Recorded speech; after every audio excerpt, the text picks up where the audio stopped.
Zabbuli ey'ekikumi Mumutendereze Mukama, mutendereze erinnya lya Mukama, mumutendereze mu abaddu ba Mukama, mwabayimirira mu nnyumba ya Mukama, mu mpya z'ennyumba ya Katonda waffe. Mumutendereze Mukama kubanga mulungi, muyimbe okutendereza erinnya lye kubanga lya ssanyu. Kubanga Mukama yeeroboza Yakobo okuba owuwe, ne Isirayiri okuba ow'envuma ye yekka. Kubanga manyi nga Mukama mukulu, era nga Mukama waffe asinga bakatonda bonna. Buli ky'ayagadde Mukama akikoze, mu ggulu ne mu nsi, mu nnyanja ne mu by'obuziba byonna. Anyoosa omukka okuva ku nkomerero z'ensi, aleetera enjoto enkuba, afulumya empewo mu mawanika ge. Eyakuba ababereberye ab'e Misiri, ab'abantu era n'ab'ensolo. Yaweereza obubonero n'ebyamagero wakati mu ggwe Misiri, ku Falaawo ne ku baddu be bonna.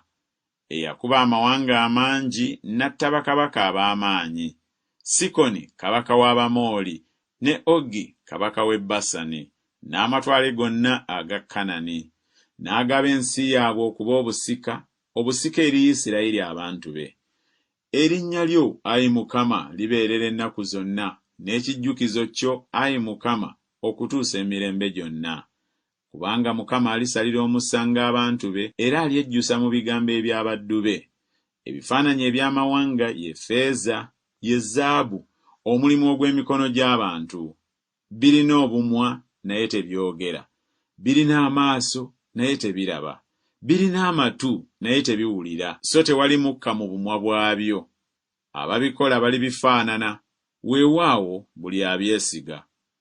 Mmwe ennyumba ya Isirayiri mumwebaze Mukama, mmwe ennyumba ya Alooni mumwebaze Mukama, mmwe ennyumba ya Leevi mumwebaze Mukama, mmwe abatya Mukama mumwebaze Mukama. Mukama yeebazibwa okuva mu Sayuuni, atuula mu Yerusaalemi. Mumutendereze Mukama.